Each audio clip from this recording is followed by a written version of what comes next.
सजीव कृषि के प्रखर समर्थक सामत भाई। गुजरात का ये है सुरेंद्रनगर जिला। पानी की कमी ने यहाँ इंसानों को बड़ा ताकतवर बना दिया है। यही वजह है कि कम पानी से भी वे अच्छी फसल ले लेते हैं। जमीन में रेत ज्यादा, बारिश कम, सिंचाई के भी कई प्रश्न हैं। ऐसे में अगर कोई किसान सजीव कृषि की बात करे तो लोग उसे पागल करार ही देंगे ना। कुछ ऐसा ही हुआ था जब सामत भाई ने सजीव कृषि की शुरुआत की। मैं 2002 से ऑर्गेनिक फार्मिंग कर रहा हूँ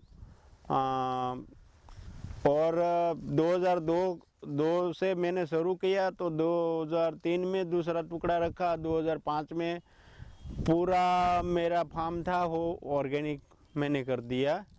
उनके पास कुल 19 एकड़ ही जमीन है, थोड़ी सी अच्छी और ज्यादा रेत से भरी।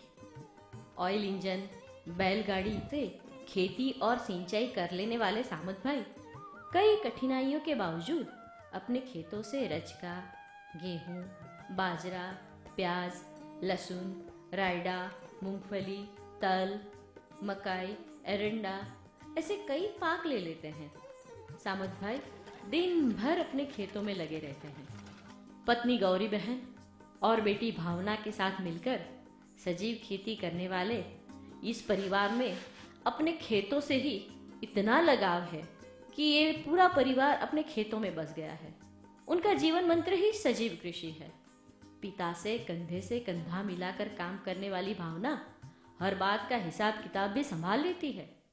भावना, मैंने MRM तक पढ़ाई की है और अभी मैं ऑर्गेनिक खेती कर रही हूँ और जो इसमें उत्पादित होता है माल वो बाजार में मैं मार्केटिंग कर रही हूँ। मेरे पापा को हेल्प कर रही हूँ। सजीव खेती अपनाने के उनके अपने स्पष्ट कारण थे। एक तो उनको पर्यावरण की रक्षा करनी थी, ज्यादा खर्च को नियंत्रित करना था, जमीन को रोग मुक्त बनाना था, जमीन की उर्वरता भी बढ़ानी थी और सबसे खास खुद के बनाए हुए बीज से फसल उगानी थी। सजीव कृषि की राह आसान नहीं है, ये बात तो सामत भाई जानते ही थे। अपनी खाद भी खुद बनानी थी और अपने कीटनाशक भी। खेतों को जोत दिया, बीज बो दिया, लेकिन खाद का क्या?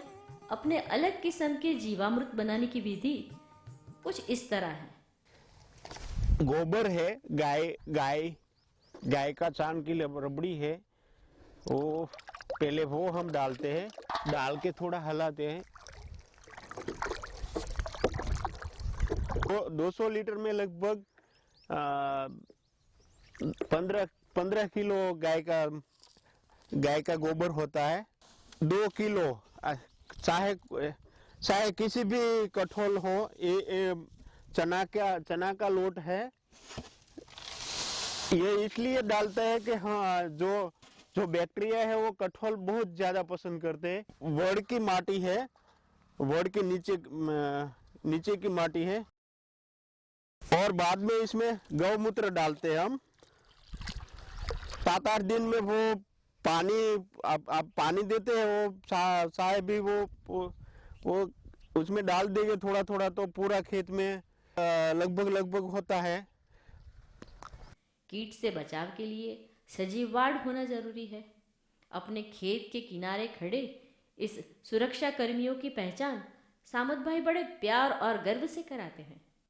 सामत भाई की पत्नी गौरी बहन उनके खेतों से जो उपज आती है उसे बेचने में और उसका मूल्यवर्धन करके नए नए उत्पादन बनाकर बेचने में उनका सहयोग करती है। उन्होंने एक खास किस्म का बालों में लगाने का तेल बनाया है।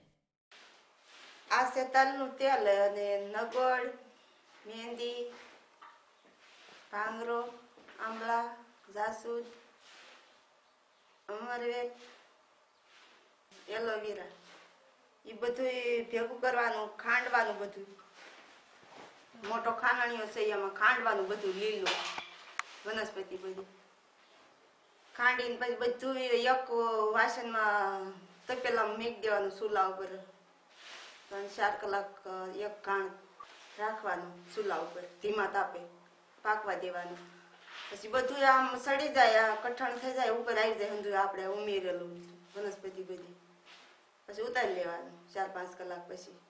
પછી મોટો ટોપ હોય એમાં ઠારી દેવાનું, બધું એક હારે ઠરી જાય પછી ભરી લેવાનું. सजीव कृषि से उन्होंने खुद का कपास उगाया है और खुद का देसी बीज भी तैयार किया है. खुद का बीज बनाना ये कोई आम बात नहीं है. इस देशी कपास की रुई को वे गोंडल भेजते हैं. कच्छ में उस पे रंग चढ़ता है और कपड़ा बनता है, जो गोंडल के खादी भंडार में बिकने के लिए वापस आता है. तो ये है सजीव कृषि को सजीव खादी के रूप में अपने शरीर पे सजाने का नायाब अंदाज. सजीव कपासिया तेल, गाय के लिए भी सजीव खाना, और सजीव गोबर, सजीव खाद, और ऐसे ही एक जैविक विश्व का निर्माण, अपनी मर्जी के विश्व का निर्माण, अपने बीज का निर्माण.